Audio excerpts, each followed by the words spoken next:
اچھا سر، اس میں جو لوگ بات کر رہے ہیں، قانون دان کہہ رہے ہیں اس میں ایکسٹریم اگر پاکستان تحریک انصاف کے خلاف فیصلہ آ سکتا ہے تو یہ ہو سکتا ہے کہ پاکستان تحریک انصاف کے نام پر یا تو پابندی ہو جائے اور ان کے انتخابی نشان پر پابندی ہو سکتی ہے، اور اس کے بعد وہ کہہ رہے ہیں اس کا سب سے آسان حل یہ ہوتا ہے کہ نام چینج کریں اور انتخابی نشان چینج کریں اور واپس آ جائیں. لیکن کچھ لوگ اس کو تعبیر کر رہے ہیں 2017 کے سابق وزیر اعظم نواز شریف کے فیصلے کے حوالے سے کہ ان کو نااہل قرار دیا جا سکتا ہے. ایسا ہے سر؟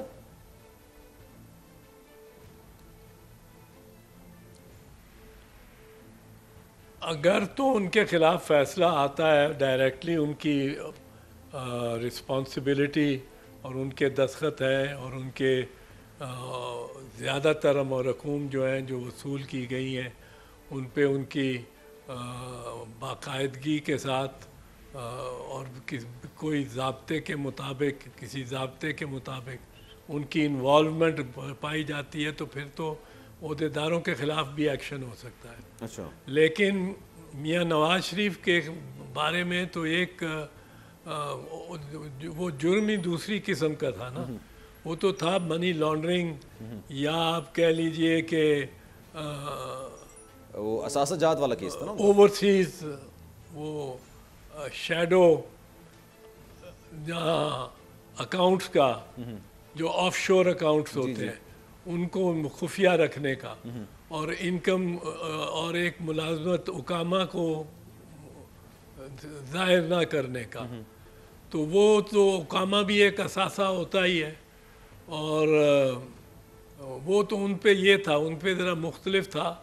ان کو سزائے تا عمر یہ سزا ہونی چاہیے تھی کہ نہیں، اس پہ ضرور ایک بحث ہو سکتی ہے اور دلائل کہ یہ کہ تا عمر تا حیات پابندی نہیں لگائی جا سکتی، اس کے حق میں دلائل زیادہ موزوں اور زیادہ معتبر ہے.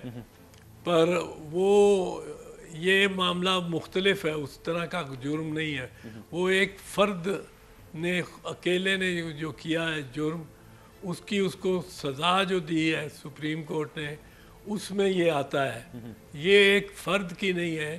یہ تو اگر مطلب ہے پیسے آ رہے ہوں گے تو بہت سارے عہدیدار، فائنانس سیکرٹری بھی ہو گئے کوئی، ان کے فائنانسز کو دیکھنے والے، سگنیٹری جو چیکس کے ہوں گے، وصولیوں کی رسیدیں دینے والے، بہت سارے لوگ ہوں گے جن پہ اثر پڑ سکے گا.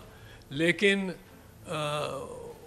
وہ اس سے مختلف ہے. یہ سبسکرائب کریں اور بیل دبائیں تاکہ کوئی خبر رہ نہ جائے.